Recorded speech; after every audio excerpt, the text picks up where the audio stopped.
What's up, Diablo 4 players? Today I'm very excited to tell you guys very good news about Diablo 4's future and what they have planned for us. So, for starters, you guys have maybe seen some other content creators talk about this recently. This is just some screen caps of some tweets via some Diablo partners. You can see there's via macro over here, this very interesting conversation with the Diablo devs about new things coming to Diablo 4. Can't break any news yet, but I can say I'm excited for the rollout of what we saw. And then you can see Lucky Luciano over here saying that he just got off a call with the Diablo team on upcoming changes coming to Diablo 4. Keep an eye out because they have been cooking and have a lot planned. You can see Corey over here saying that y'all just had a chat with the Diablo dev team and they are cooking. Y'all gonna be so excited with some of the news. Now, unfortunately, I wish I could just tell you guys exactly what we saw. However, everything that we talked about in the little conversation was under NDA, so I can't directly show you guys what was in there. However, I can tell you a lot about why content creators are maybe excited here, because a lot of the things that Diablo fans have been asking for a very long time might be in there. So I can't, again, reveal everything because of NDA, but I do want to show off some of the stuff that I can talk about that was in their original plan via when David Kim was still working on the game. So I expect to see a bunch of new runes. These are some runes that we never really got. There's actually kind of an interesting one, the Foul rune over here, but I kind of expect to see some new runes with either next upcoming seasons or even next expansion. I kind of expect to see some of these things, but a lot of players have been specifically asking about where is set items. Now, again, I'm not going to be able to directly tell you what we saw inside of the conversation here, but I can say that this was shown off again in their first earlier iterations of the games in terms of progression and how it would work, where you get normal items, magic, rare, whatever. You guys get the gist. However, there was a section over here that never came out, which was the sets and the ancient sets in the game, and then the final items that you can actually get in the game were the mythics, which we now know are basically what used to be like the Harlequin, they would drop as the uber uniques, right? But now these are known as the mythics. But we never got this other part, and this was maybe cut out due to time constraints or balance issues. But nonetheless, sets were really cool, and I want to kind of talk about, again, why players want some of these things in the game, and maybe they will come out into the future. Also wanted to talk about charms specifically, because these are another thing that players really wanted to see in Diablo. Now, this was a thing that was in Diablo 2, and it's even in Diablo Immortal. It's a little bit different, but Diablo 3 had this talisman system that never came out, and I really think that Diablo 3, to be honest, could implement this system, and I think people would actually really like it. So think of it kind of like charms, but they have their own separate inventory, so you're not clogging up your space. We'll talk more about this a little bit later here. But there's another big thing that I want to talk about briefly is skill tree adjustments. This is something that players have been wanting for a really long time. This was mentioned 3 months ago, which is quite a long time, but this was actually revealed by Adam in a campfire chat. They couldn't reveal everything, but there is some stuff cooking with the skill tree. This is basically already confirmed over here. So that might be in plans for the future. But I think a lot of Diablo players really want the cube. I'm talking about Kanai's cube as well as the Horadric cube. These implementations really set Diablo apart from other action RPGs. And I want to say that the coolest thing that Diablo 3 added to the action RPG genre that really pushed the game forward in terms of like action RPG elements in terms of design was being able to run like an item that was so good that would have a special power, but like it would clog up that slot, which is itemization issue. But with the Kanai's cube in Diablo 3, it actually open up the doors for tons of builds because you could play 2 items in the weapon category. You can run 3 rings because you'd have the extra power.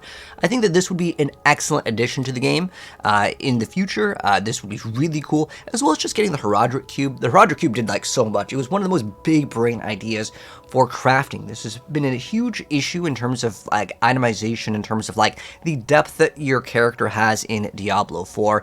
Right now, in terms of the game state, I would say there could be more advanced crafting mechanics that we can mess around, because right now you kind of throw in the temper, you throw in the masterworking, you kind of just level up, and that's kind of the design of it. So with everyone being really excited about what's cooking over here, maybe this is something that will be coming out into the game.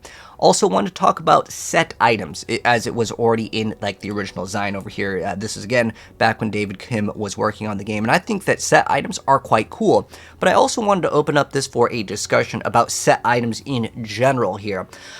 How do you guys like set items? Because Diablo 2 and Diablo 3 did it very differently, and I'm curious to see when Diablo 4, if they do happen to add sets, how they will implement it, because the current system in Diablo 3 is basically you get the 6-piece set bonus and then you go crazy, where Diablo 2 kind of took it as an approach where there's a couple different sets, some of them are okay, maybe there's certain items that you can utilize on certain builds, and it's like not bad.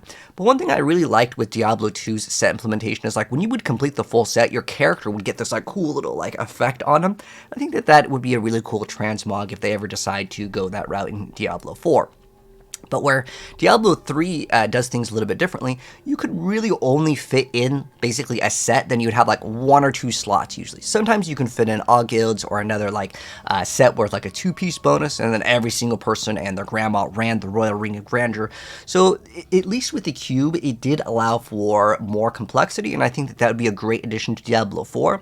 One class that would heavily benefit off of this would be like the Druid class, because they're able to, again, free up that helmet slot. So if they ever come out with a Kanai's Cube variant in Diablo 4, I think players would be very, very excited for that, specifically on the Druid class. But again, there's so many other classes where you can run like a unique plus something else, and I think that makes things more exciting. Another thing with sets, which was a huge area of criticism, was like everyone had the mindset of you have to run a 6-piece set. And eventually they added the LON and the LOD items, like the Legacy of Dreams or was it something of Nightmares, which was like those 2 rings that you would run, Litany, and then you would basically have a non-set build, which is another cool way to actually itemize your character in terms of a design. Going into charms also as a form of like endgame progression in terms of a design, I know a lot of Diablo 2 fans really like the idea of charms. It was kind of an interesting idea because you would sacrifice inventory space for your character's power, and it really allowed you to really try to min-max your character, especially when you would go to duel because you wouldn't worry about picking up items. But as far as it goes, charms was a way where you could really try to push your character to its limits because there's just so many additional charms to get, and you could also get better charms as you would progress. A lot of it came down to getting like plus to a skill, right? You would get extra damage because it give you a rank to a skill, and then you would also want like I think it goes to like 40 life per grand charm, and then you max out your inventory. So this area kind of opens up a double-edged sword. Now, we don't really have a good way to trade in Diablo in the current game state. We're also lacking a loot filter, which I think a lot of players would love to see a loot filter. But one area here where I could kind of see it becoming a problem is because there's so much inventory, right? We have an inventory space, and to get all of those charms, it could make players feel like it takes too long to achieve your entire inventory, and then every single season we have to re-get all of those. So I'm not sure if like having all of the inventory full of charms would be a great implementation, or if it's just going to make players that are on the more casual side of things kind of tune out. But I also feel like there should be some sort of endgame progression systems that can kind of develop a little bit further than kind of just slamming down the pit and getting your glyphs to 100. And the current state, it's kind of tedious, I would say, to level up your glyphs just specifically in the pit. So I think more variety is something that players would really want to see. But also another form of progression that is linear, where you can consistently kind of upgrade your character, but it doesn't feel like too much of a chore, and I think that could be something to be looked at. Whereas Diablo Immortal has this charm system where it's like you get like a skill bonus. You can also, I believe, get rank bonuses. I haven't played Diablo Immortal in a while, so if it's updated, let me know. But you get such a small increment change, and then like to upgrade the charms, you get so many things from a different class.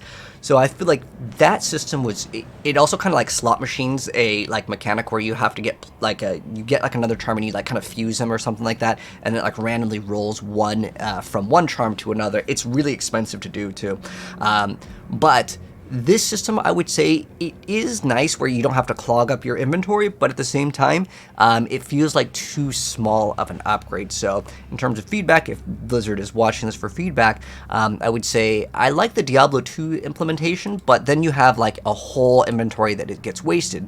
Now, the thing is that with Diablo 2, there's a lot of modders out there, and what they did that I thought was kind of a good idea was they had a dedicated area for charms. This was actually very similar to the Diablo 3 implementation version of the talisman system that never came out. So I'm really curious to see what they do with charms, if they do add charms, or what their idea is in terms of itemization in the future with this system, because yeah, it would be terrible to clog up all your inventory, and then it becomes another pain point and another hurdle.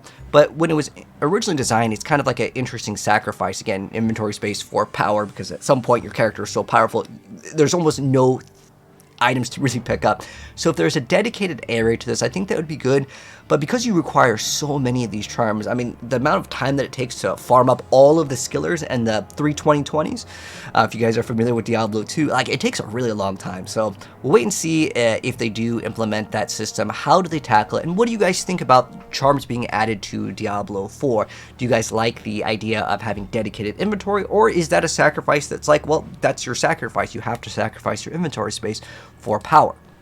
Another thing that I thought was interesting that some people mentioned that was from specifically Hellfire. This was another area where Path of Exile has this kind of endgame progression in qualitying up your gear with, let's say, the whetstones or the armor scraps, and we even had the system in Diablo 1.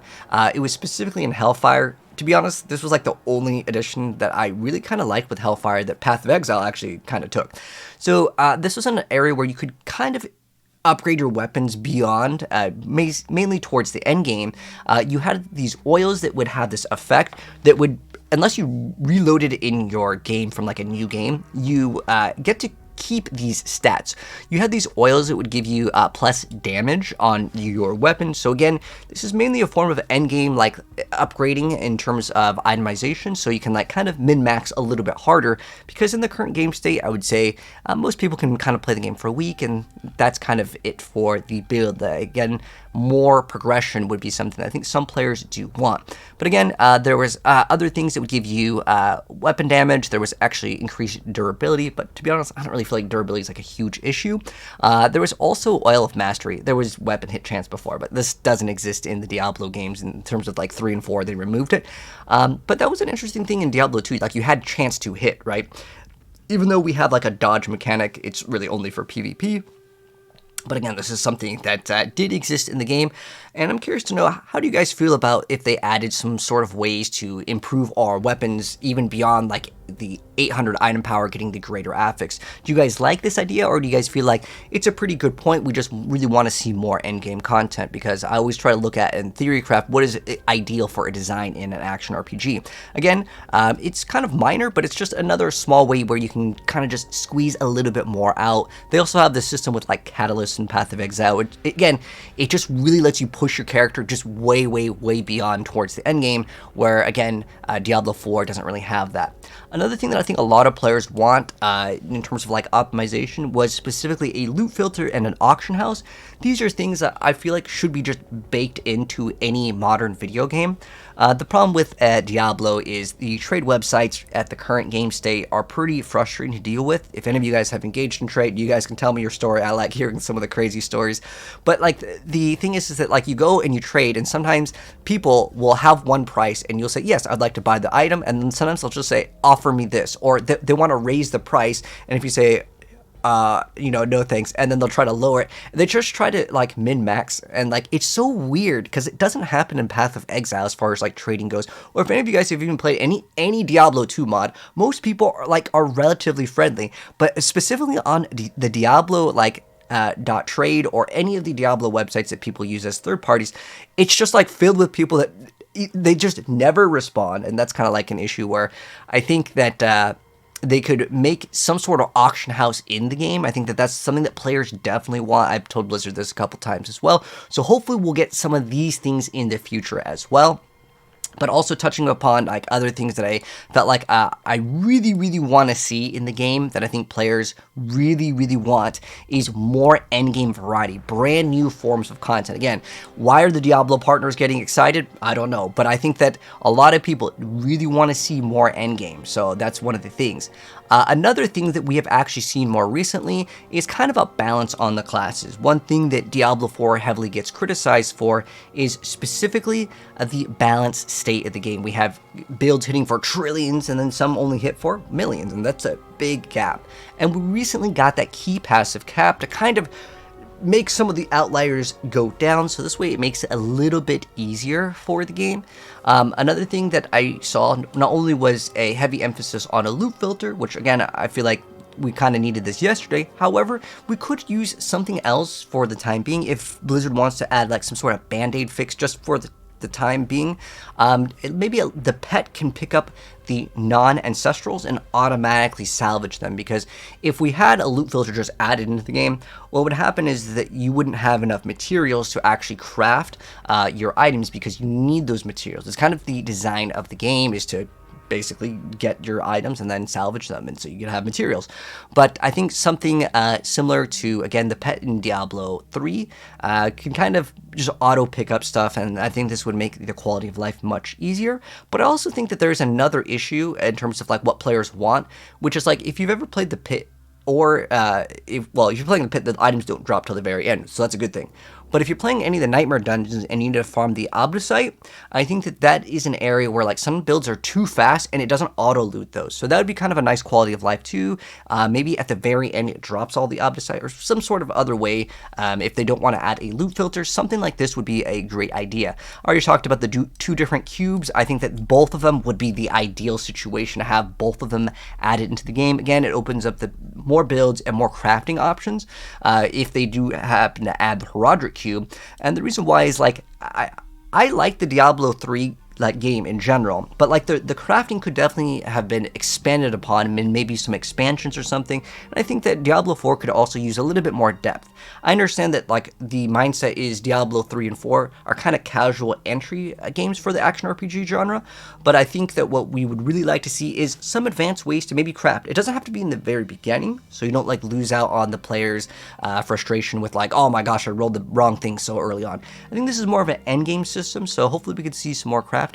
And one of the biggest things that I see on almost every single like time where people talk about like suggestions and feedback is I see people all the time talking about how frustrating it is to do the tempering and the masterwork. So hopefully we can see some of these, because this is the area that I think that a lot of players do not like in the game, is that you get very frustrated when you see that you hit the wrong temper several times and then the item bricks. Or this is my big complaint, honestly, the tempering for me isn't the biggest of deals, because it's kind of like, well, if it doesn't really hit, I get it. It's annoying that it doesn't work out. But the masterwork in terms of an endgame form of content, right? When you have to farm so much Obdusite again and again, and then you hit the wrong thing. I've always said checkpoints were kind of like the cool idea. We'll wait and see if Blizzard actually does anything about this, but I see this every single time that people want to talk about how frustrating it is on specifically Reddit and the forums. These are the big pain points that I think towards the end game, when people want to try to min-max, it's just not ideal to have a slot machine system. I think that we can have a little bit more deterministic ways to do things. Whether they want to add like a new form of like endgame content to guarantee that one, that'd be another option. But I think ideally it's the masterworking for a lot of people, because you farm and it takes forever to farm, and then it's like, well, you have nothing to show for it, right? So hopefully that can be good. I think in terms of itemization, I would love to see some newer changes here as well. I think a lot of people, especially in the casual area, do not like farming mythics, but it goes even further when you look at when you have some of the players that want that greater affix on like cooldown reduction, or on the Harlequin Quest, or any of the other mythic items that like you really want that greater affix. This is where like I play the game a lot. Like, you know, there's some days in the very beginning of a new season where I'm playing 30 hours a day. But as far as mythic farming goes, I do not try to push for that mythic G. I just get the mythic and I'm like, well, I got my Shroud of False Death, and then it rolls with like damage after entering stealth, and I'm like, oh, well, it's basically terrible, right? Like that's like a non-GA, right? For most people. But as far as the charms go, again, this is something that I want to say a lot of people want to see, but I think that I don't really like the Immortal one. Again, I'm not here to bash Immortal. It's just like when I see 2% as like the damage increase, that doesn't get me too excited. But if it's like a plus rank to skill, that gets me a little bit more excited. But again, then you're clogging up your inventory. Again, let me know, guys, if you like the Diablo Immortal one, because maybe people like that system more. But I'm curious to know, what do you guys want the most in terms of Diablo? Like in terms of like what you guys want to see more of. I mentioned specifically the end game, but this is kind of what I want to see, and I'm curious to know how you guys feel about this. I want to be able to log in and play without feeling like my time is wasted. That's a big issue in the current state of the game, and hopefully we can get some other varieties of content to actually consume. And the reason why is like, I have like a lot of my gears like 1 to 2 GA right now, but like trying to push every single season to get like 3 to 4 GA in every single slot, it is just annoying to do. It's specifically because of trade. So hopefully we can get some sort of official trade website, or it's just baked into the game. That would be like the ideal thing. And these are the kind of the things that I think people want to see. And maybe some of these things will be coming out into the future. But again, some of these were kind of already revealed, and I'm curious to see what they do with some of the new rune words, if they obviously add them. Again, these ones were kind of shown off, and these are actually similar to the Diablo 2 ones. So hopefully we'll get some cool rune words in the future that are more complex than like the activators. I think that adding like the Diablo 2 style of real rune words, I remember this was a point of criticism also with Diablo 4 when they added rune words. It was like you have 2 and you connect them. But even if we add more just runes in general, I'll be happy, because the more variety that we have, I think that that can be better. Heck, there's a lot of newer like rune words that people are starting to use. Like a lot of people are using little like wolves that can chill to apply like the debuff. So there is sometimes things where people are shifting up the meta, but I'm curious to see how the progression goes if they ever add set items, which again, it was originally planned in the game, as well as I'm really curious to see that new skill tree adjustment that was hinted when Adam was talking about it. But what are you guys most excited about, and what do you think is going to be coming out? Again, I wish I could just reveal exactly what's coming out, but all I can say is that some of the things that players have been wanting, it might be in the future for the game. But all I can say is good news, and I'm really looking forward to it. Again, I wish I could tell you, but it's under NDA exactly what's coming out. But nonetheless, I can say that Diablo's future is definitely looking brighter than the current game state. But if you guys want to see the exact stuff once the NDA does lift, I can let you know everything and exactly what's coming out. Sub and turn that bell, and you know ASAP. But I wanted to make this video not just to be like, haha, I know something that you don't. It was more to try to uplift you guys and just realize that there is a future plan for Diablo, and there's some cool things cooking up in the background. It's just going to take some time. So anyways, take care guys, and I'll see you in the next video. Peace out.